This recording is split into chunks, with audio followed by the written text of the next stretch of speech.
13 milliards d'euros, c'est le montant total de la fraude sociale en 2024. Un manque à gagner qui menace l'équité de notre système de redistribution et peut constituer un frein à l'adhésion à notre système de protection sociale. Alors, dans une optique d'amélioration de l'efficience des dépenses de santé, la lutte contre la fraude constitue un levier. Regard croisé de nos invités, Olivier Filiol, directeur de la CPAM de Lot-et-Garonne, et Anthony Jabre, directeur médical et maîtrise de la sinistralité de Malakoff Humanis. Alors d'abord un point sur l'ampleur du préjudice subi. Olivier Filiol, en 2024, l'année dernière, l'assurance maladie a détecté et stoppé un montant total de 628 millions d'euros de fraude. C'est un niveau record.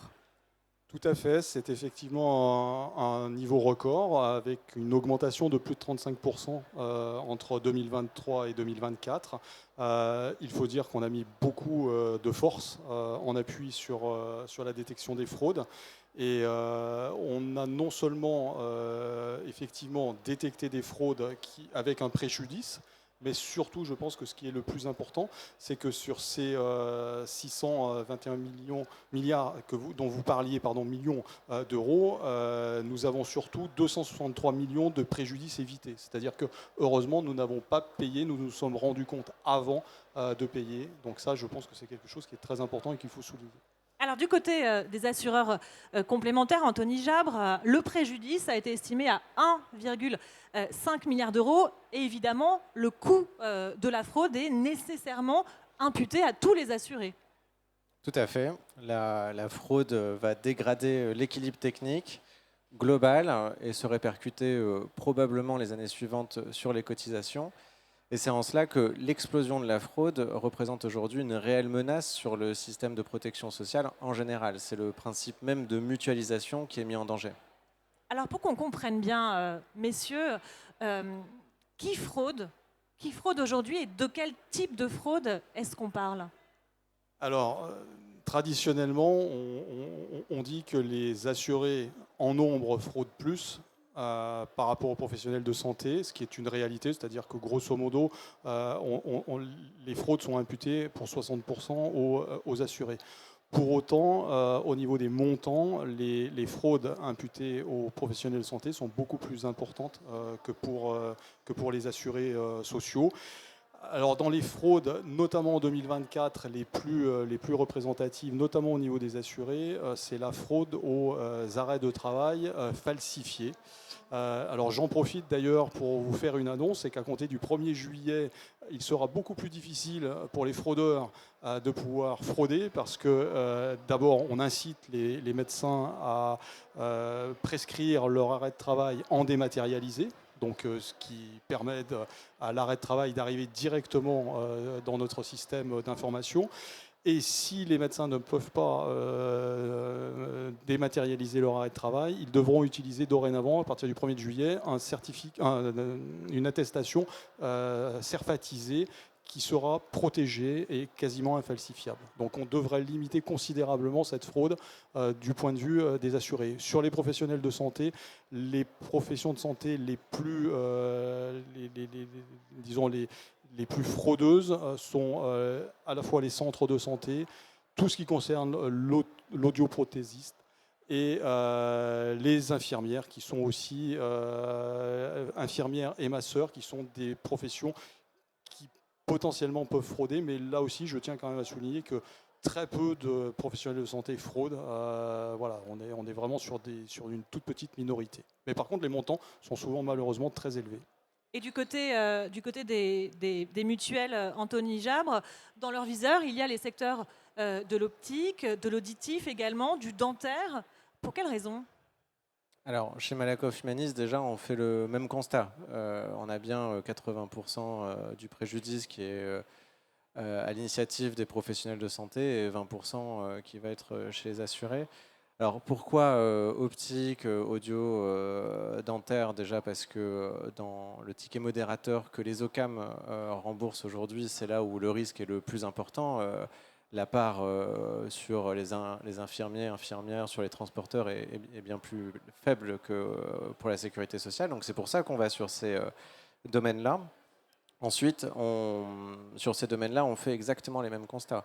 C'est-à-dire chez les professionnels de santé, on va avoir des actes fictifs en grande partie, on va avoir des phénomènes de surfacturation, on va avoir un équipement qui n'a rien à voir avec ce qu'il y a sur la facture.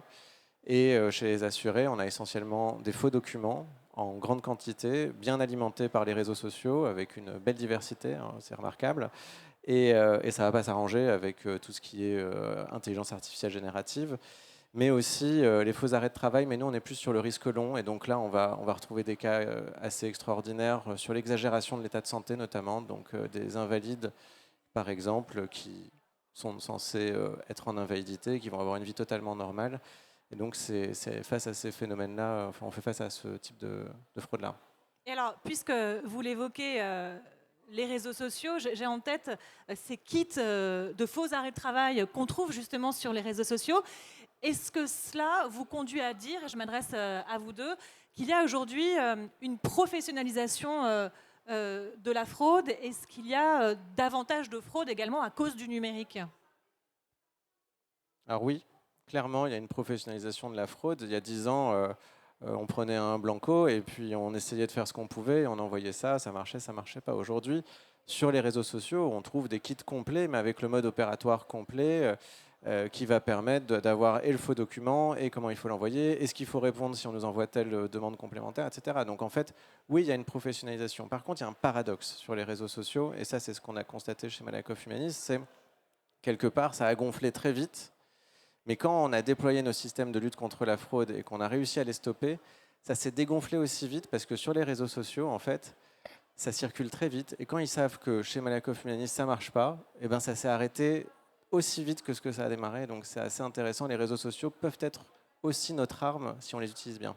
Même constat à la CPAM, Olivier Foucault ? On fait exactement les mêmes constats. Alors, au sein de l'assurance maladie, on s'est même doté, alors au-delà des réseaux sociaux, parce que je pense que vous parlez de professionnalisation de la fraude, effectivement, il y a une vraie professionnalisation, et avec une financiarisation, j'allais dire quasiment, une institutionnalisation de la fraude, et au-delà des réseaux sociaux, certaines sociétés utilisent des techniques, des technologies, et face à ces technologies, on a mis en place des systèmes à l'assurance maladie de détection à la fois sur le data et sur des pôles, mais on y reviendra sûrement plus tard. On va y revenir évidemment dans un instant, mais alors une question qu'on se pose, c'est comment est-ce que les fraudes sont détectées? Parce que parfois il s'agit simplement de signalement.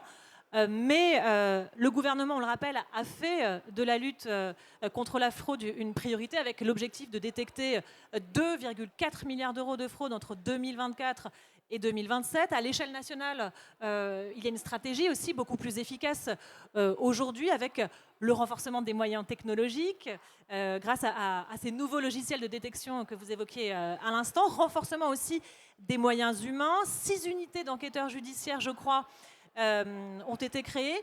Cette stratégie nationale, comment est-ce qu'elle s'illustre à la CPAM de Lot-et-Garonne? Très concrètement, comment est-ce que vous luttez contre la fraude au quotidien?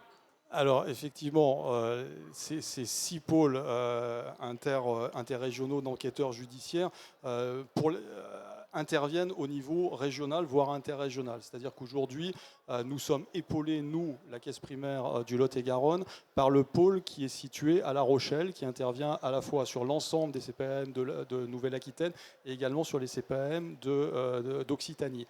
Pour autant, ces pôles sont plutôt spécialisés justement dans la détection de fraude, j'allais dire, massive. Donc nous, on a nos propres enquêteurs sur le terrain. Alors vous avez raison, on a encore aujourd'hui des signalements à la fois d'assurés sociaux qui ne comprennent pas certaines choses.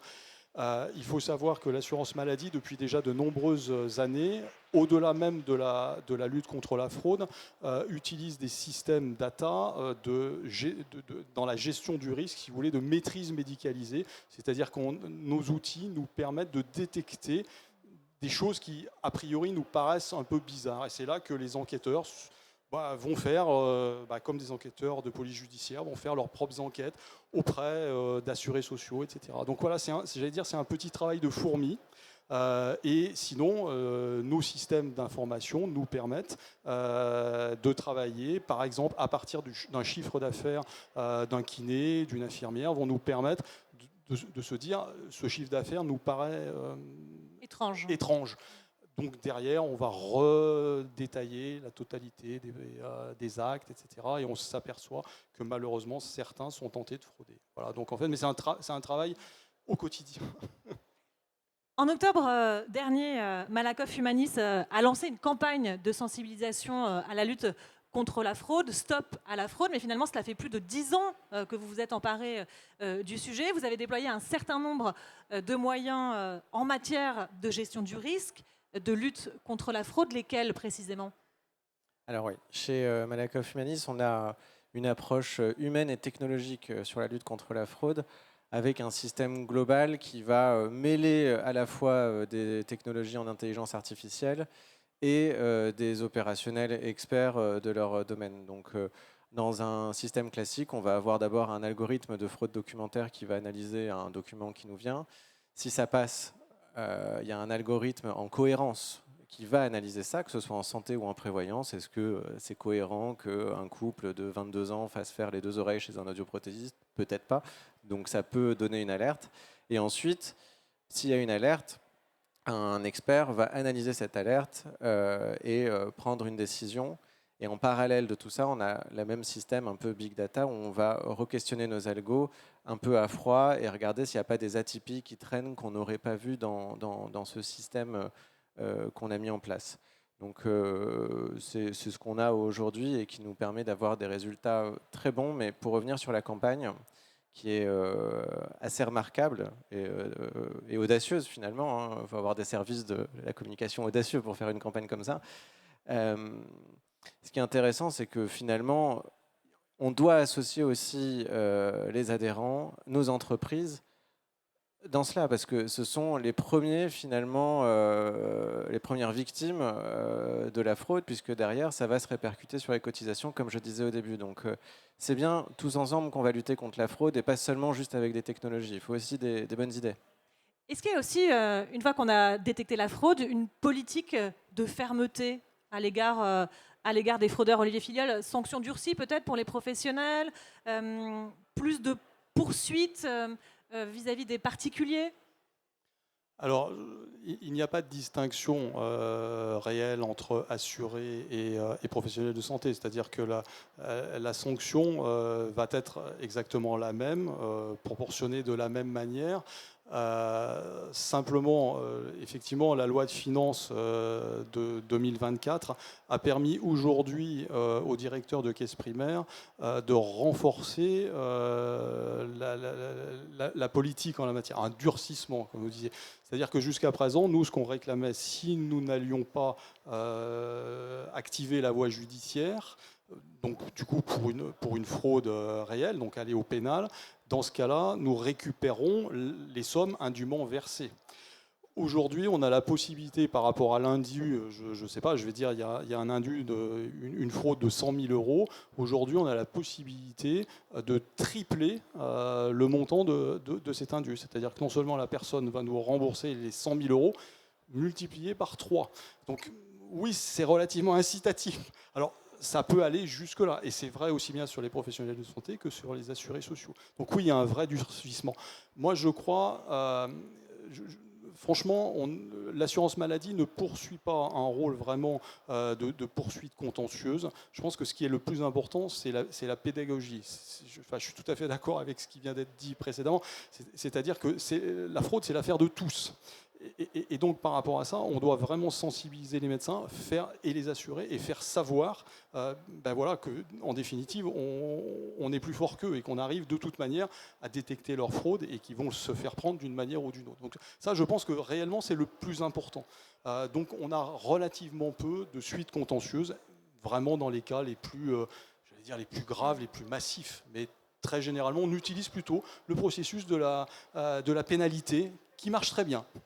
Et alors du côté de Malakoff Humanis, quand on repère les fraudes, à quoi est-ce qu'il peut s'attendre? Quelles sanctions? Il y a eu un phénomène de bascule un petit peu, parce qu'il y a 4-5 ans, on a une politique de lutte contre la fraude très en a priori, en fait. C'est-à-dire on essaie au maximum de stopper la fraude avant de payer.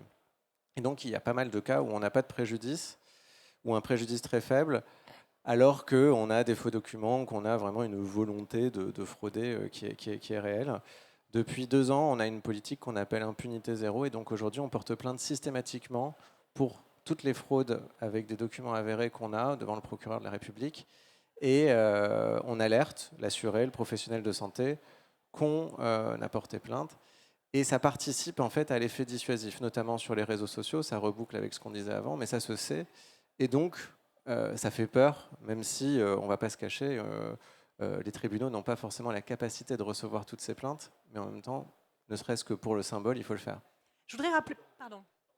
Le cas emblématique, effectivement. Et c'est justement là-dessus qu'on joue vraiment sur ces cas les plus emblématiques, de manière à ce que ça se sache. Je voudrais rappeler, Anthony Jabre, le préjudice qui a été chiffré plutôt pour les complémentaires santé à 1,5 milliard d'euros. L'assurance maladie a de son côté un objectif de 2,4 milliards d'euros de fraude stoppée d'ici à 2027. On l'évoquait tout à l'heure, mais aujourd'hui, sur une même dépense facturée, on a le sentiment que les complémentaires et l'assurance maladie ne se parlent pas pour combattre la fraude. Pourtant, évidemment, cela serait plus efficace, et notamment si les complémentaires santé étaient autorisés à partager les informations avec l'assurance maladie pour repérer les fraudeurs. Quel regard est-ce que vous portez justement sur cette espèce de paradoxe? Parce qu'on l'a bien compris, vous pratiquez le même travail en amont, mais vous ne vous parlez pas aujourd'hui, vous n'échangez pas sur les cas de fraude. Ouais, c'est un grand sujet, la coopération entre le régime obligatoire et le régime complémentaire. Effectivement, il y a un cadre législatif aujourd'hui qui n'est pas en place pour nous permettre de procéder à ces échanges de données qui sont sensibles, parce qu'il ne faut pas oublier qu'on traite des données de santé et des données médicales. Donc on ne peut pas non plus faire n'importe quoi au nom de la lutte contre la fraude. Donc c'est bien normal qu'on se pose la question. Après, on pourrait aller plus vite, je pense. Ensuite, pour mettre des réalités derrière ce grand mot coopération, aujourd'hui, sur un cas d'arrêt de travail, si moi je sais qu'il y a une exagération de l'état de santé, que j'arrête d'indemniser l'assuré, et qu'il continue d'être en arrêt de travail, il va continuer à percevoir ses indemnités journalières de la sécurité sociale, parce que la sécurité sociale n'est pas au courant. Et même si je la mettais au courant, elle ne pourrait même pas utiliser mon alerte, parce qu'elle ne peut pas s'appuyer sur une expertise que j'aurais fait moi pour arrêter de payer. Donc il faudrait presque qu'elle refasse une expertise. Et en fait, quand on regarde ça, qu'on le met à l'échelle de ce qu'on a fait chez Malakoff Humanis en 2024, c'est-à-dire 79 millions d'euros de préjudices évités, qu'on l'étend à l'ensemble des OCAM, et qu'on se dit, si on avait tous pu communiquer et fait comme on voudrait la coopération avec la CNAM, on en arrive quand même à un calcul où on se dit que ça pourrait représenter 1,4 milliard d'euros de dépenses évitées pour la CNAM et 1 milliard d'euros dans le sens inverse, parce qu'il y a plein de choses qu'on ne sait pas, pour les OCAM. Et donc aujourd'hui, il y a ce pactole de 2,4 milliards d'euros qu'on regarde tous, et je pense qu'on espère tous qu'on va réussir à aboutir à un texte de loi qui nous permettra cette coopération souhaitable. Il faut en passer, Olivier Filleul, par un texte réglementaire aujourd'hui pour que les complémentaires santé et l'assurance maladie puissent travailler ensemble de concert à la lutte contre la fraude. Alors, sur cette problématique de la lutte contre la fraude, oui, effectivement, il faut qu'on ait un cadre législatif et réglementaire très précis, parce qu'effectivement, on touche, on l'a dit, à des données sensibles. Donc, du coup, 2025, ça n'a pas pu se faire, puisqu'il y avait un projet, dans le projet de loi de financement de la sécurité sociale, il y avait un article qui le prévoyait, qui n'a pas pu être adopté. Donc on peut espérer que pour la loi de financement de la sécurité sociale de 2026, nous ayons ce cadre législatif et réglementaire. Parce qu'on l'a dit tout à l'heure, et j'ai coutume de le dire, l'assurance maladie, régime obligatoire et régime complémentaire, on est les deux facettes d'une même pièce. Donc on ne peut pas travailler séparément, c'est pas possible, c'est pas envisageable. bien évidemment dans le domaine de la lutte contre la fraude, mais dans bien d'autres domaines, voilà, nous devons coopérer ensemble. Donc nous attendons, nous aussi, ce n'est pas une volonté de ne pas communiquer, nous attendons ce cadre législatif et réglementaire avec une très grande impatience. Un tout dernier mot aussi sur la posture de l'assuré, parce que cette question de la responsabilisation de l'assuré, elle se pose également, et avec elle la question de jusqu'où est-ce qu'on peut aller ? Faut faire attention, je pense, avec cette question-là, parce que les assurés, il ne faudrait pas non plus les stigmatiser ou trop leur en demander. Déjà, regardons le système dans lequel on est. C'est déjà complexe. Il y a un régime obligatoire, un régime complémentaire, il y a du tiers payant, il y a des factures qu'on doit envoyer, parfois non, parfois c'est du Noémie. Et donc, en fait, on est dans un système complexe et opaque qui est propice à la fraude, finalement. Et je pense que l'effort qu'on devrait faire tous ensemble, en coopération aussi, que ce soit sur la lutte contre la fraude, la prévention, mais aussi la pédagogie vis-à-vis des Français en général, et ça va dans le sens de la campagne de communication que fait Malakoff Humanis actuellement, il faut qu'on soit clair. Il faut que ce soit clair pour quelqu'un ce qui se passe. Quand aujourd'hui on va dans un hôpital et qu'on ressort et qu'on ne sait même pas combien ça a coûté, c'est bizarre quand même. Il n'y a pas beaucoup de services rendus important pour les gens dont on ne sait pas le coût. On va aujourd'hui chez un opticien, on va chez un audioprothésiste, on ressort, on dit vous inquiétez pas, c'est gratuit. Non, c'est pas gratuit, ça a un coût. Et si on t'a vendu des bouchons d'oreille 2500 €, faut que tu le saches. Et c'est là où je pense que on a intérêt à être beaucoup plus clair. Et nous, on va s'y employer, en tout cas chez Malakoff Humanis. Olivier Filol, sur cette question de la responsabilisation de l'assuré, et ce sera le tout dernier mot. Tout à fait. Je pense que, comme cela vient d'être dit, effectivement, la responsabilisation est l'affaire de tous, que ce soit dans le domaine des fraudes ou dans le domaine de la santé en général. Et si on veut préserver notre système de protection sociale et la sécurité sociale, l'assurance maladie, qu'elle soit complémentaire ou obligatoire, on est obligés tous d'être vigilants sur ce sujet-là, de se responsabiliser, d'être donc bien informés, et tout l'enjeu, à mon avis, se situe là. Après, sur la problématique à proprement parler de la lutte contre la fraude, effectivement, il doit y avoir une responsabilisation aussi des assurés sociaux, parce que un euro indûment dépensé est un euro que l'on ne peut pas réinvestir dans notre système de santé. Et ça, il faut que tout le monde en ait bien conscience. Voilà, donc c'est important. Et je crois que le message est bien passé. Merci à vous deux, messieurs, pour cet échange. On se retrouve plus tard.